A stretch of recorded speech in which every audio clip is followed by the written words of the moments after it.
Today, we're going to explore the dark side of fun with 7 horror stories involving games and pranks that got completely out of control.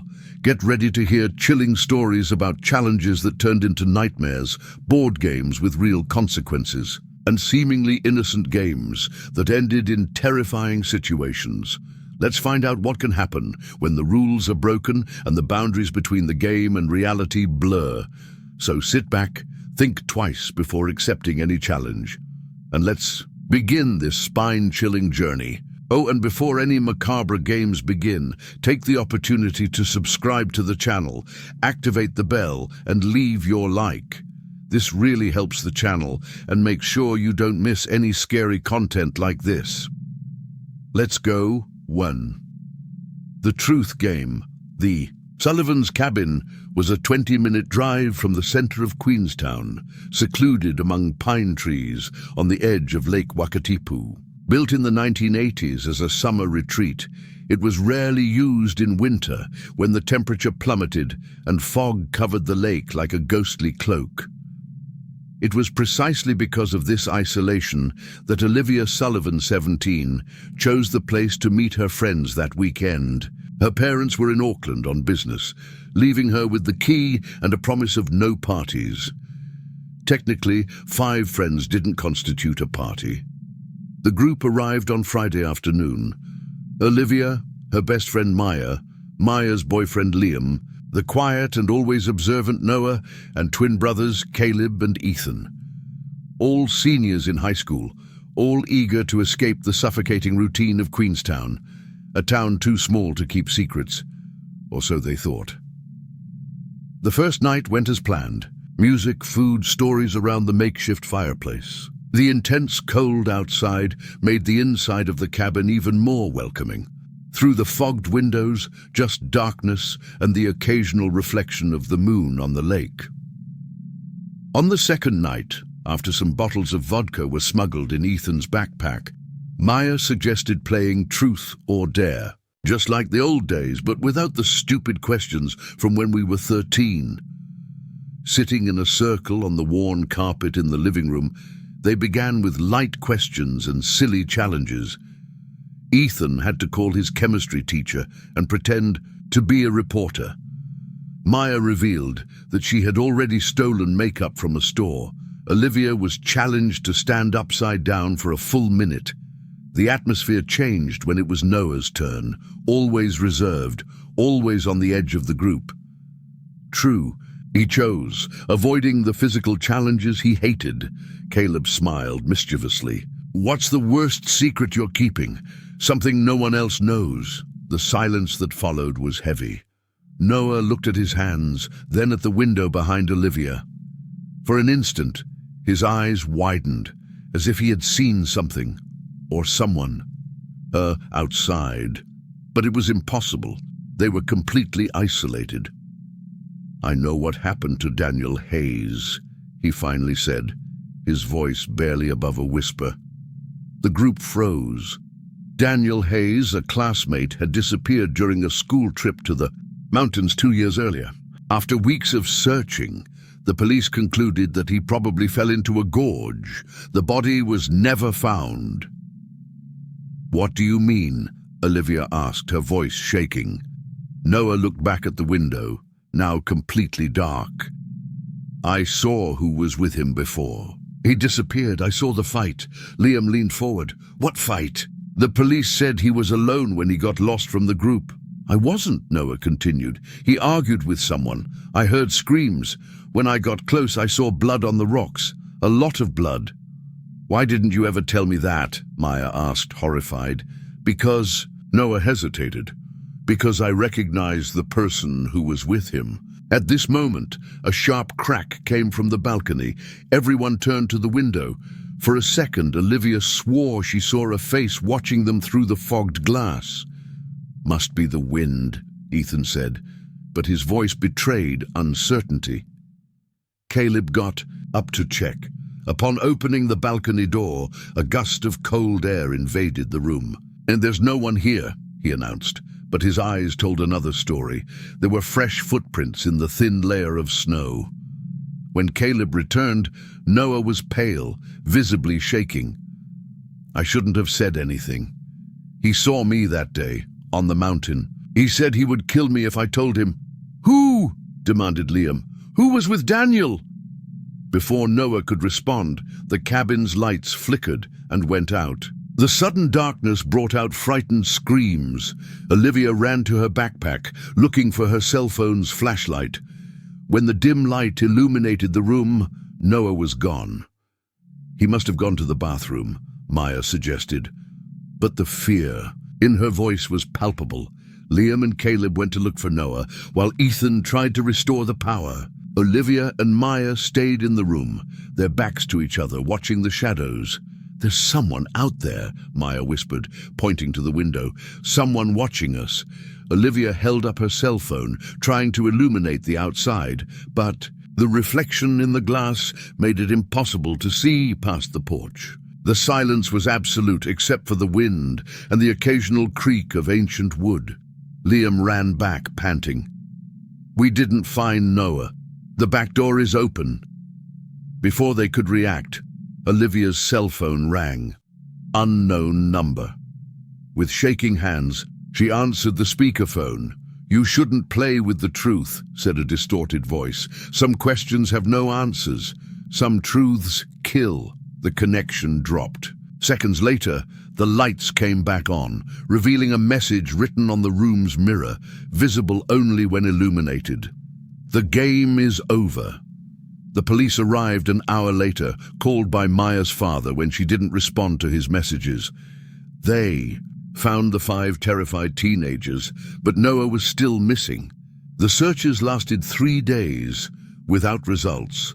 A week later, Daniel Hayes' case was reopened when a hiker found human remains in an area unexplored during the original searches. Next to the body, a school identification and evidence of head. Trauma incompatible with an accidental fall. The case of the Queenstown disappearances, as it became known, was never completely solved. The 4 surviving teens gave conflicting versions of what Noah actually said before disappearing. Some locals claim they occasionally see a lone young man watching the Sullivan cabin from a distance, especially on winter nights. Night hide and seek Kelvin Grove Park, with its 34 hectares of green space in the heart of Glasgow, was completely transformed after sunset. The ancient trees, welcoming during the day, cast elongated shadows under the yellow light of the old streetlights. It was in this scenario that 6 longtime friends decided to relive a childhood memory on a Friday night. The idea came up during a whiskey-fueled dinner at Moira Campbell's apartment. At 32, she and her university friends maintained a monthly ritual of meetings, now rarer due to adult responsibilities. Between laughter and nostalgia, Ian suggested, "Remember when we played hide and seek at school camp? We should do that again." The group laughed, but the idea persisted. Moira, always adventurous. Ian, the history teacher who misses his youth. Fiona, the meticulous lawyer. Craig, the doctor who rarely left the hospital. Ellie, the freelance photographer. And Sean, the quietest one, who worked in digital security. 6 respectable adults, looking forward to a night of childish freedom. They chose Kelvin Grove out of familiarity. Everyone knew the park well, reducing the risk of nighttime accidents. They arrived at 11 p.m., when the last visitors had already left. The park was not officially closed, but it was practically deserted, except for a few students cutting their way to the university dormitories.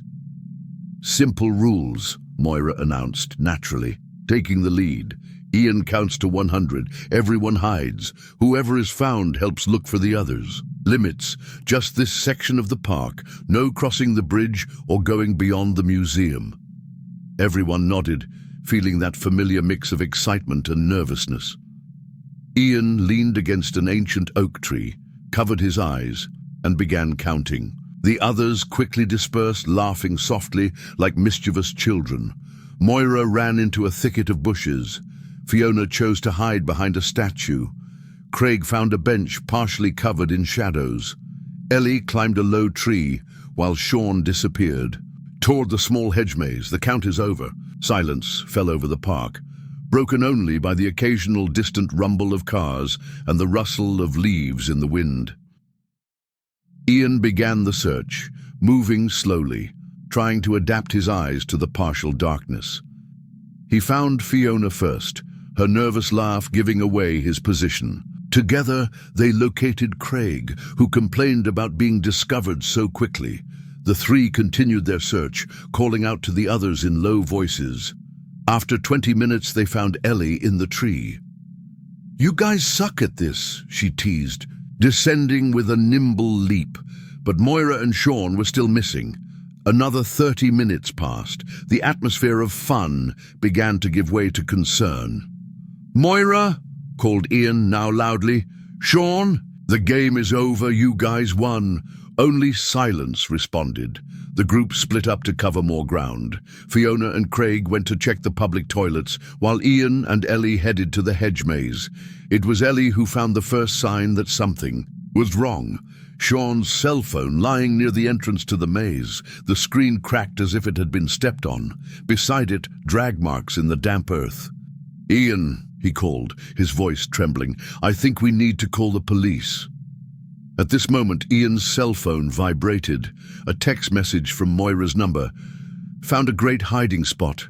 Come find me in the North Woods." Something about the text seemed wrong. Moira would never give tips during the game. Ian showed the message to Ellie, who felt the same discomfort.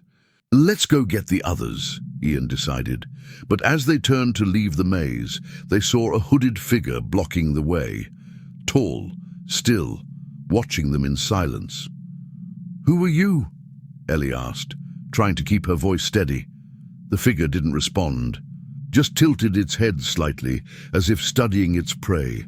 Then slowly, he raised one hand, holding the scarf that Moira had been wearing around her neck when they arrived at the park.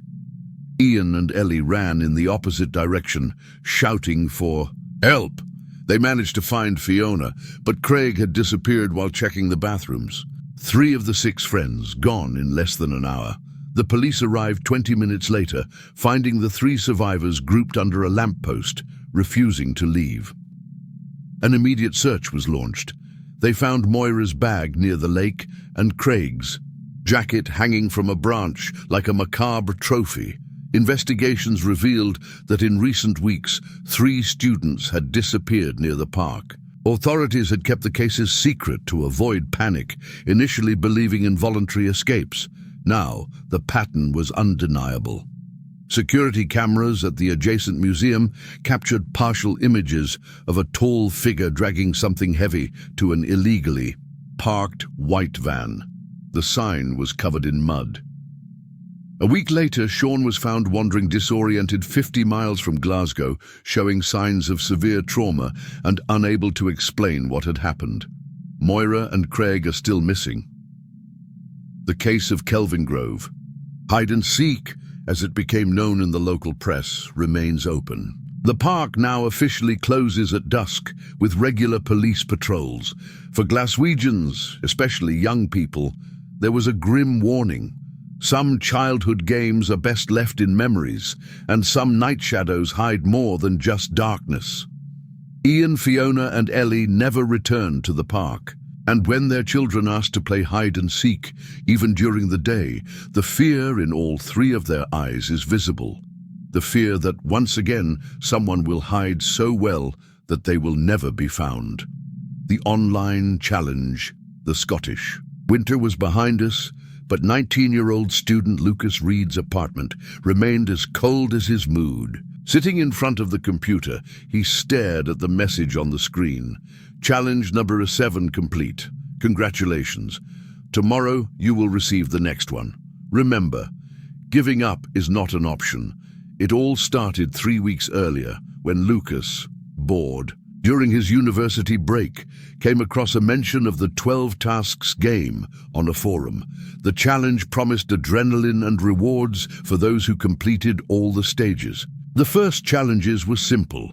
Post a video doing something embarrassing, go 24 hours without sleeping, eat something disgusting. Lucas, who always sought approval online, saw his videos gain thousands of views. The challenge moderator, who identified himself only as curator, sent private messages praising his performance and promising that fame was just the beginning. The seventh challenge had been different, entering an abandoned property and spending 2 hours alone in the dark. Lucas chose an old factory on the outskirts of Edinburgh.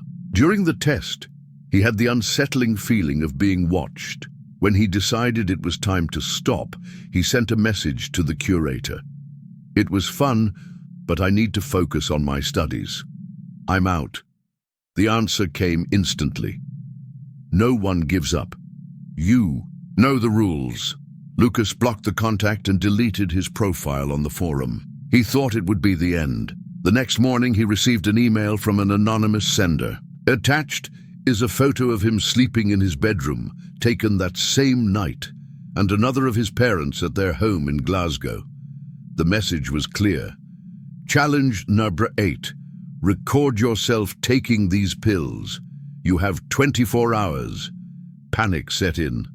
Lucas changed. All the passwords, checked windows and doors. How had someone gotten into his apartment? How did they know so much about him? He tried to contact the police, but without concrete evidence of a threat, he was advised to block contact and reinforce his digital security.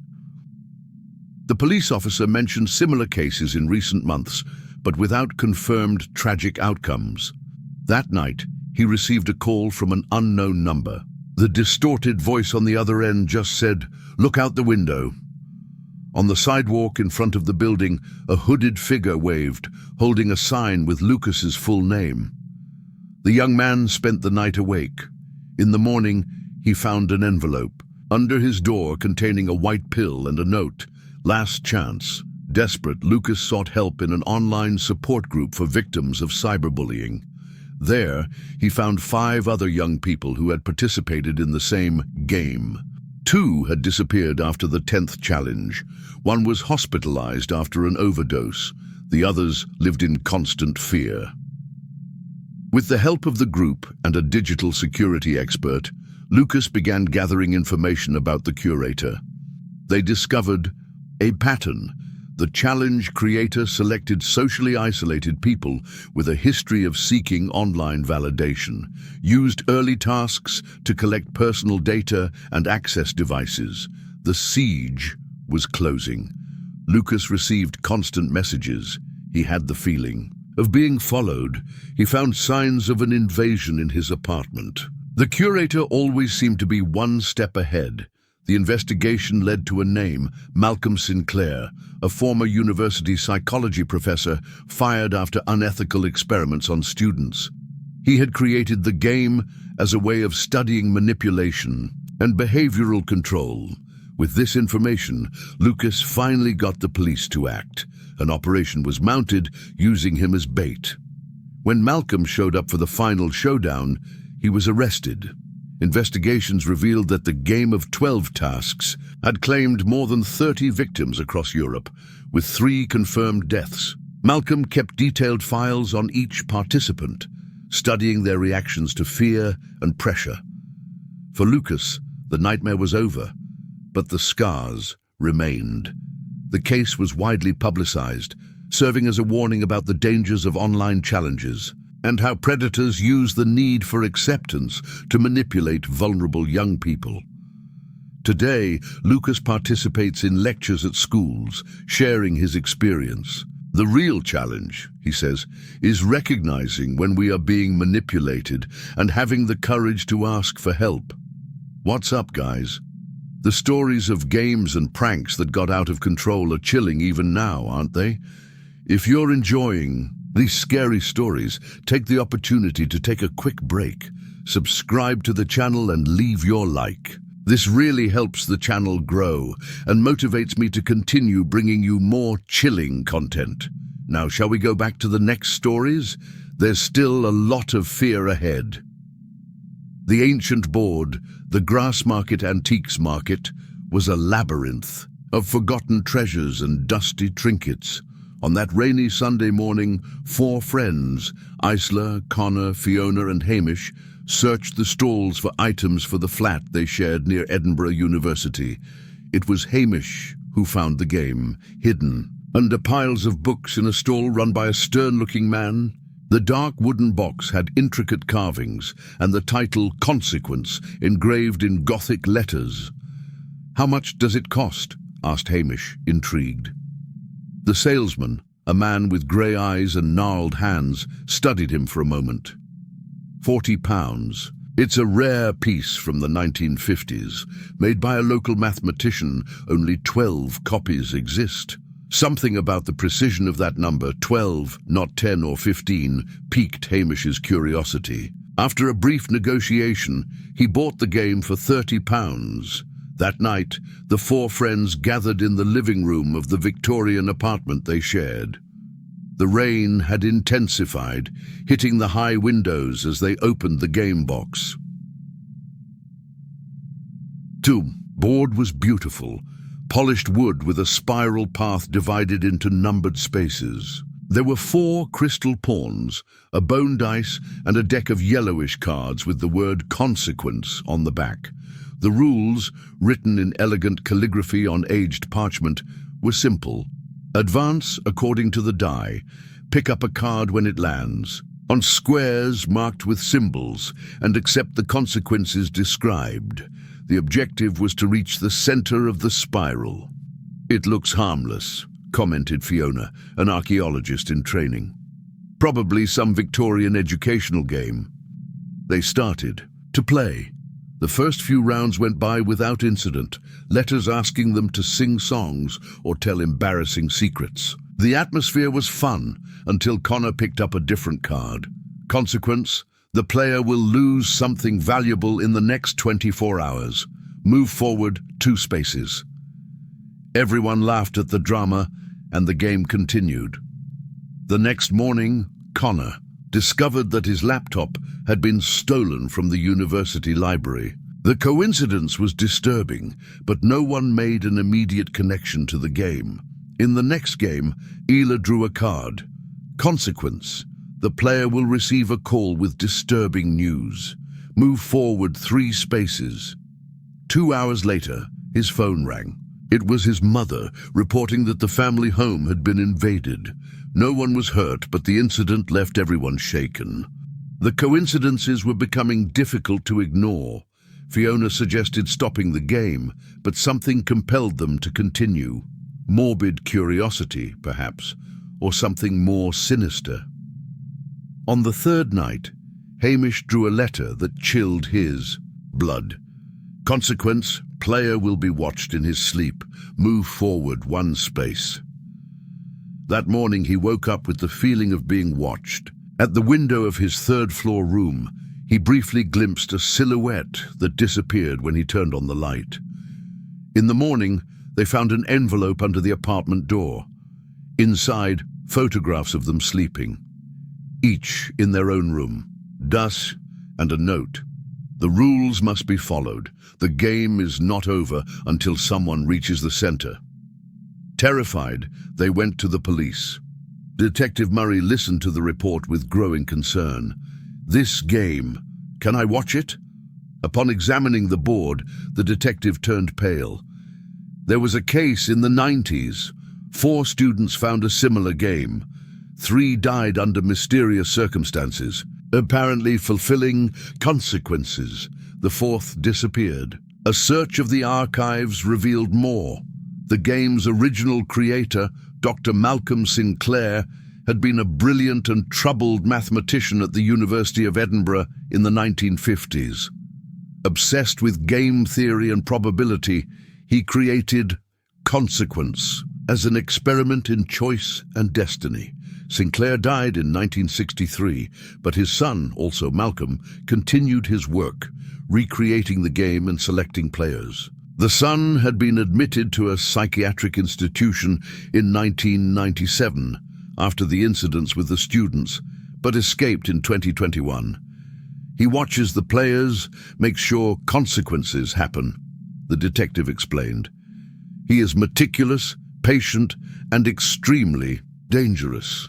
Police set up surveillance on the apartment, but the friends knew they were trapped in a deadly game. After agonizing debate, they decided that the only way out was to end the game, get to the center of the board, and end the cycle. In the final match, they played under police supervision.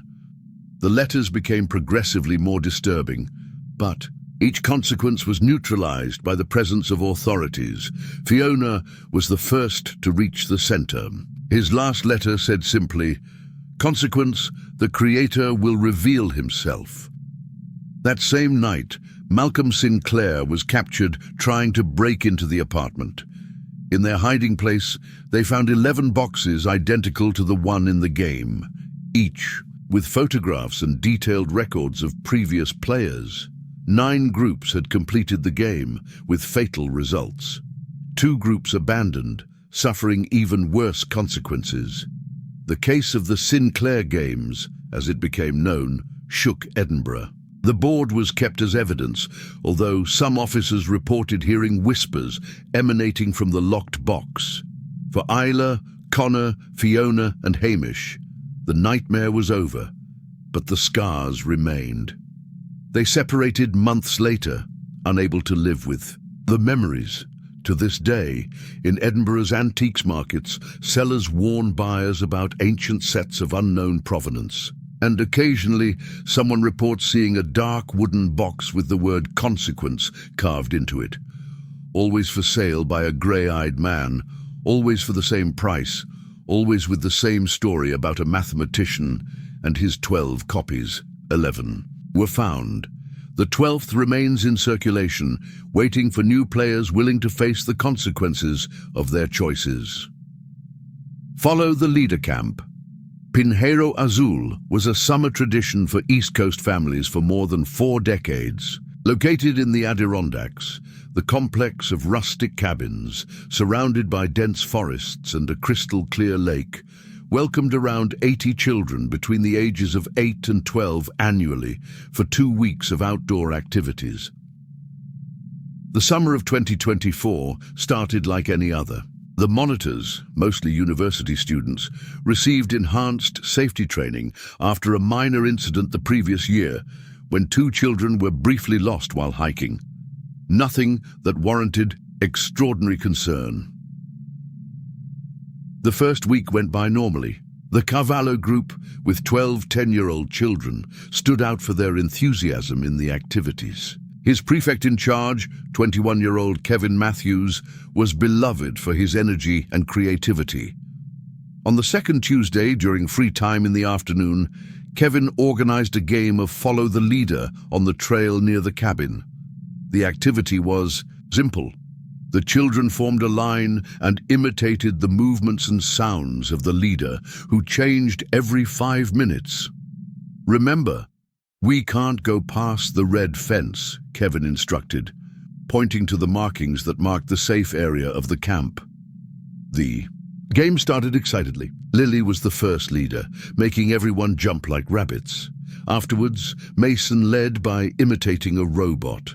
Laughter echoed through the forest as the line snaked between trees. It was when it was Jamie's turn to lead that something strange happened. As they followed their explorer movements, a figure briefly appeared among the trees, a tall man, wearing dark clothing similar to the prefect's uniform, but with a distinctive red cap. "Who's that monitor?" asked Emma, one of the children. "At the end of the line," Kevin frowned. "I don't recognize it. Let's go back to the cabin." But before they could reorganize themselves, the man in the red cap waved, smiling, and made an inviting gesture for them to follow him. 3 children, thinking they were part of the game, ran towards him. "Stop!" shouted Kevin, but his voice was drowned out by laughter. When he reached the point where the man had been, there was no one there, just the 3 children, looking confused at the dense forest. "He said he had a surprise to show you," explained Tyler, one of the 3. Then it disappeared. Kevin gathered the group and immediately returned to camp. She reported the incident to the director, Sarah Lawson, who increased patrols and checked that all staff were at their assigned posts. No one was wearing a red cap. No one had gone out on the trails at that time. The next morning, during the breakfast count, one child was missing. Zoe from the Carvalho group was not in her bed when her colleagues woke up. His sleeping bag was tidy, as if it hadn't been used. The camp went on high alert. Search teams were formed, authorities notified. They only found a small red cap on the trail where they had played the day before. The children in the Carvalho group were questioned carefully. Emma, visibly shaken, revealed, "I saw the man in the red cap through the window last night. He was waving to Zoe." 2 nights later, despite tight security, Tyler disappeared. His bed was empty. The cabin window was open. On the threshold, a small origami bird made with red paper. Panic set in. Parents were notified. Some withdrew their children. Authorities established a perimeter, but the Adirondacks forest was too vast for a complete sweep. The remaining children of the Carvalho group, now under constant surveillance, reported similar dreams. A man in a red cap inviting them to follow the leader on a special adventure. On the 4th day of searching, a ranger found something disturbing. An old abandoned cabin 5 miles from the camp with evidence of recent occupation. On the wall, photos of children from the camp taken from a distance with names written in red. Some were crossed out, others circled. Among the belongings found, a diary revealed the terrifying truth. The man identified himself as Thomas Reeves, a former camper at Pinheiro Azul in the 90s. He described how he had been chosen by a monitor for a special adventure, but ended up abandoned in the forest for 3 days. He survived, but the trauma transformed him. Now he returned every summer, watching from afar, selecting children for his own game of follow the leader. Zoe was found 2 days later, wandering disoriented 6 miles from the camp. Tyler was located the next morning, hiding in a shallow cave. Both were physically unharmed but deeply traumatized. They described how the man convinced them to follow him on a secret mission, but eventually changed his mind and abandoned them in different parts of the forest. Thomas Reeves was captured a week later, trying to approach another camp 50 miles away. The investigation revealed a pattern of behavior that spanned at least 5 summers, with other children reporting similar encounters, although not all were taken. Campamento Pinheiro Azul closed permanently following the incident. For the affected families and the local community, it was a grim warning about the dangers hidden even in apparently safe traditions. Today, rangers in the Adirondacks include the case of the Red Leader in their training, emphasizing how predators can exploit children's games and children's natural trust. And for campers who lived through that summer, the simple phrase, "follow the leader," is enough to spark memories of the man in the red cap who turned an innocent prank into a real nightmare. The Roulette of Truth. The University of Massachusetts. Boston campus came to life with the onset of spring. In the Hawthorne Hall dormitory, known for its memorable parties, a group of senior students gathered to celebrate the end of the semester. The idea of truth roulette came about when the party started to lose energy. Megan Collins, a forensic psychology student, suggested the game after finding an old roulette wheel at a flea market.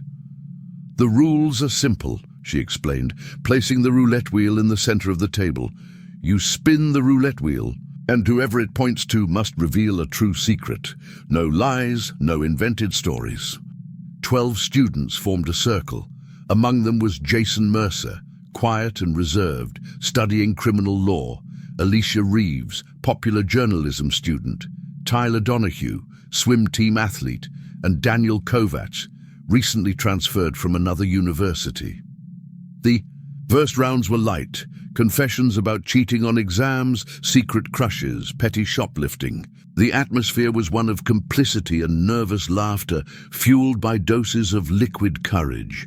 When the wheel pointed to Alicia, she hesitated before revealing, I'm investigating the Underwood case for my final investigative journalism project. The Underwood case had shocked Boston 3 years earlier. Barry Underwood, a winery owner, was found dead after an earthquake revealed his body buried on the property. The crime was never solved, becoming one of the most discussed cold cases in university criminology courses. The roulette wheel continued to spin. When he pointed at Jason, something strange happened. Visibly impaired by alcohol, he began talking about a detail of the Underwood case that he said the police never disclosed. "The wristwatch," Jason said, his voice low. "It was on the left wrist, but Underwood was right-handed. Someone put it there after death." A heavy silence fell over the group. Megan, who was interning at the police department, frowned. "How do you know that? That detail was never publicized." Jason paled, realizing his mistake. "I read it somewhere, I think." Daniel, until then quiet, watched Jason with disturbing intensity. "Interesting," he murmured, swirling his glass slowly. The game continued, but the atmosphere had changed. Megan noticed Daniel discreetly photographing Jason with his cell phone. When the party ended, he saw Daniel following Jason down the hallway. The next morning, Jason didn't show up for class, not even the next one. After 48 hours, a worried Megan contacted university police. The investigation revealed that Daniel Kovacs did not exist. The student had used false documents to enroll. A week later, Jason's body was found on the banks of the Charles River. Among his belongings, a detailed file on the Underwood case, revealing that he was Barry's nephew and had been at the winery on the day of the murder. Not as a culprit, but as a witness who saw something he shouldn't have. The subsequent investigation connected Daniel Kovacs, whose real name was Thomas Underwood, Barry's distant cousin, to the original murder. He had returned to Boston. After discovering that Jason was investigating the case on his own, the game of roulette had accidentally exposed Jason's knowledge and sealed his fate. For the students who participated that night, the lesson was grim. Some secrets, once revealed, cannot be unsaid. And some games, even though they may seem harmless, can have deadly consequences. The case was documented by the Massachusetts Police Department as an example of how culprit third parties can infiltrate investigations to eliminate witnesses, even years after the original crime. And for students at the University of Massachusetts, the roulette of truth has become a sinister legend, a reminder that sometimes the real danger lies not in what you know, but in who is listening when you reveal what you know. The last challenge. The reality show Extreme Survivors promised to revolutionize the genre. 12 ordinary participants isolated in the Canadian forest for 40 days, competing for $250,000.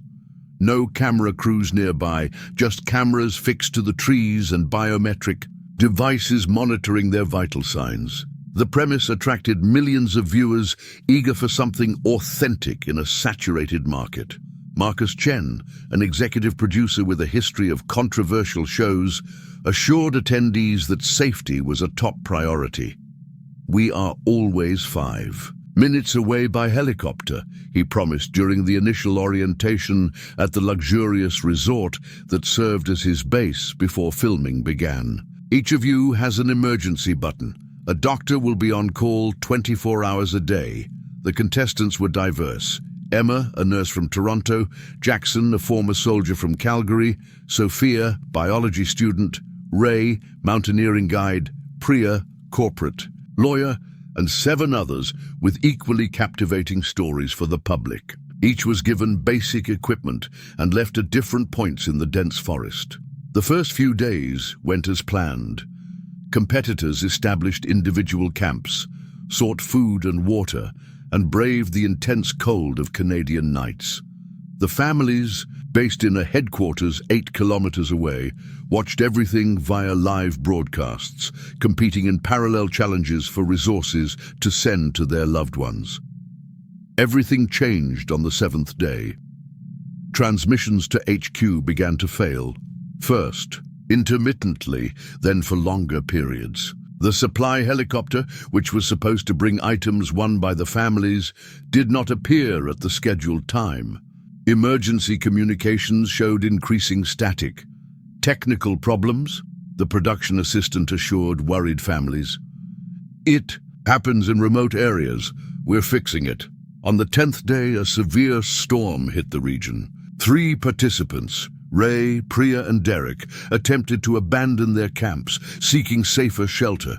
They found all exit routes blocked by strategically felled trees. It was not the work of nature, but of someone determined to keep them there. That night, a message arrived through the communication devices each participant carried. The real game begins now. Only one will survive. The others will be eliminated permanently. There is no rescue team left.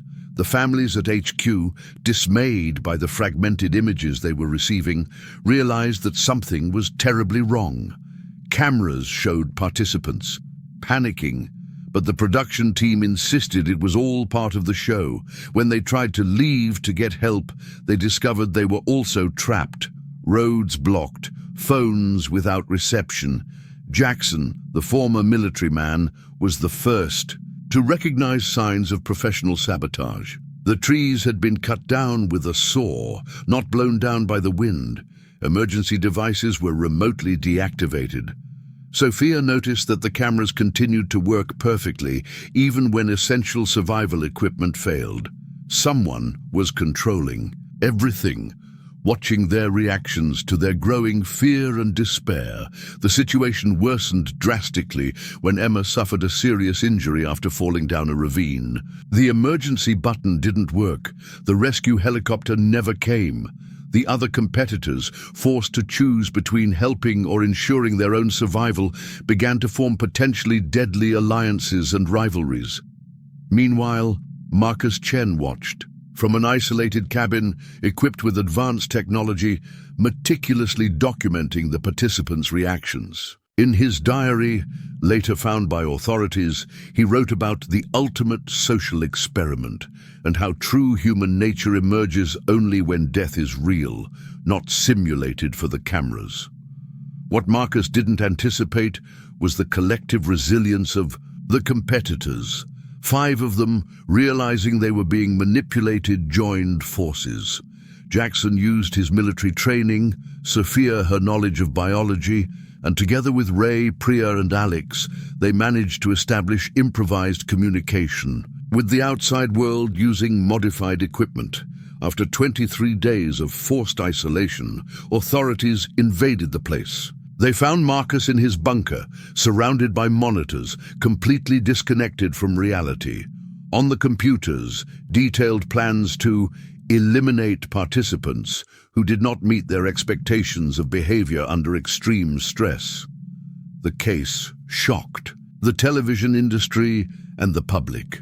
Investigations revealed that Marcus had falsified psychological evaluations, bribed security inspectors, and gradually alienated staff members who questioned his methods. 3 participants died, Emma from complications from her injuries, Derek from hypothermia, and Tyler from severe dehydration after purposefully drinking contaminated water.